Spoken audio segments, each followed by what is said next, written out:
नमस्कार, जय श्री कृष्णा दोस्तों। भविष्य मालिका में हम सभी को पता है कि आने वाला समय बहुत ही विनाशकारी होने वाला है। खासकर यह 2024 का 3 महीना, जहां पर मिलिट्री शासन भी लगने का संभावना है, क्योंकि भारत में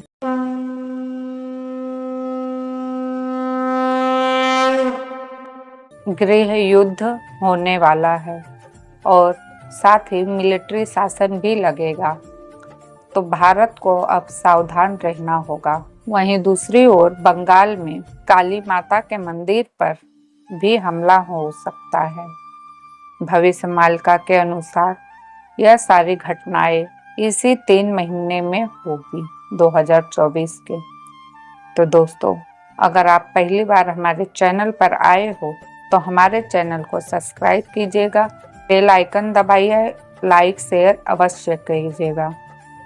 अब जानते हैं, प्रलय तो आएगा, लेकिन भक्त आप सब मत डरना, प्रभु पे भरोसा रखना और सच्चे मन से पूर्ण समर्पण के साथ सदैव उनकी शरण में रहना।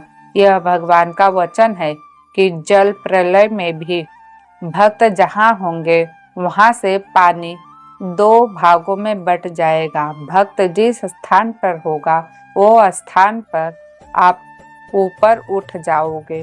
सच्चे भक्त को गोली तक नहीं असर करेगी। यह बात कलयुग के मनुष्य को अनुभव असंभव लगती है, लेकिन भक्त जानते हैं कि भगवान अपनी वैष्णव माया से कुछ भी संभव कर सकते हैं। कृष्ण बालक थे, रस्सियां बड़ी थी, फिर भी एक के बाद एक रस्सी जोड़ने पर भी मैया यशोदा कृष्ण को बांध नहीं पाई। हमेशा जितनी ही रस्सी जोड़ती गई, रस्सी 2 अंगुल छोटी ही पड़ती गई। यह हरि की माया थी। प्रभु की माया भौतिक नियमों का अनुसरण नहीं करती, यह प्रभु की इच्छा के मुताबिक चलती है और असंभव को भी क्षण भर में संभव कर सकती है। जहाँ संहार चलेगा, तब प्रभु की अपनी माया से सक्रिय होकर और किसी को पता भी नहीं चलने देंगे।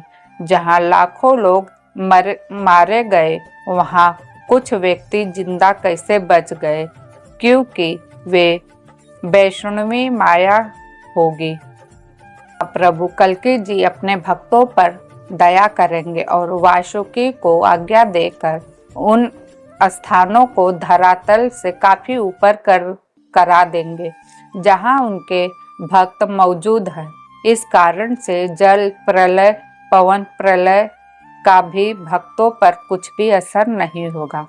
वे आनंद में रहेंगे। भक्तों को भगवान अनंत गुफा में सुरक्षित रखेंगे और भक्तों के लिए सरकार से खाद्य व्यवस्था भी कराई जाएगी।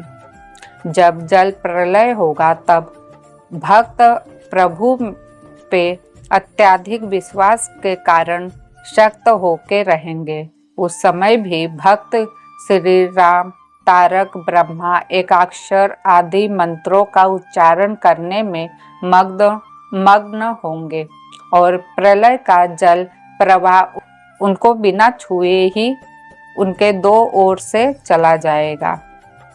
भविष्य मालिका केवल भक्तों के लिए है और बस भक्त ही मालिका का मार्ग समझ पाएंगे।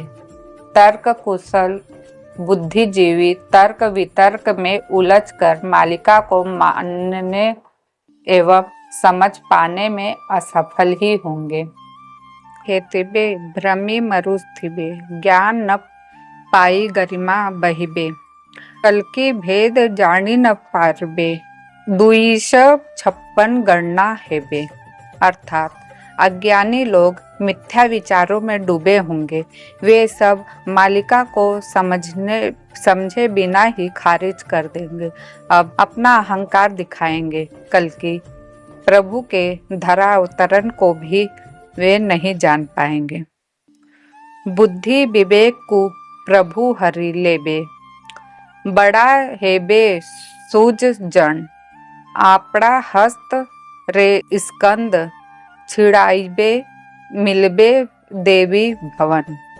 अर्थात प्रभु लोगों की बुद्धि विवेक हर लेंगे और ज्ञानी लोग भी ये बात नहीं मान पाएंगे कि तरह तरह के तर्क वितर्क और भक्तों का उपहास करेंगे, अपने ही हाथों से खुद को कुल्हाड़ी मारेंगे और अंत में देवी माता के खप्पर में पड़ेंगे। मलिच्छ अधम दुराचारी पड़िबे केतुन खप्परे साधु निंदित जिणे प्राणी बिरजा भक्त छिड़ बेटी पुणी। अर्थात मलेच्छ तथा नीच लोग माँ केतुका के खप्पर में गिरकर मृत्यु को प्राप्त होंगे। संतों भक्तों की निंदा करने वाले को माँ बिरजा खा जाएंगी। इसलिए भविष्यमालिका का भक्तों के लिए यह अनुरोध है कि भविष्यमालिका को समझने की कोशिश अवश्य करें, वरना अंत समय बहुत ही खराब हो जाएगा। अनुभवे ज्ञानी प्रकाश होइबो अनुभव कर मूढ़ भविष्य विचार तेणी की कहिबे ज्ञानी नाही थल कुल लीला प्रकाश हेब भक्तंक लीला भारी होइब लीला प्रकाश हेबे। अर्थात कलयुग के अंत में केवल अनुभव के द्वारा ही ज्ञान का प्रकाश होगा। जब भक्तों के द्वारा श्री भगवान को ढूंढने पर भी भक्त को उनकी प्राप्ति नहीं होगी, तब केवल अनुभव निश्चल भक्ति ही भगवान को प्राप्त का एक मार्ग सरल उपाय होगा। श्रद्धा विश्वास अनुभव और निश्चल भक्ति के द्वारा भक्तजन भगवान को प्राप्त करेंगे, उनका सानिध्य पाएंगे। तो दोस्तों, ये भविष्यमालिका आप लोगों को अवश्य समझ में आई होगी। अगर आप लोगों ने यहाँ तक मेरी वीडियो को देखा है तो आप स्वयं समझ गए होंगे कि प्रभु अपने भक्तों की किस प्रकार से रक्षा करेंगे।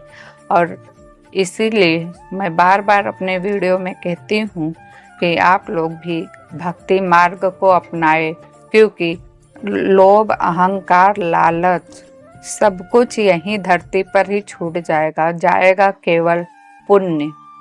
तो इसीलिए बार बार कहती हूँ कि आप सही मार्ग को चुने, अपने विवेक का इस्तेमाल करें।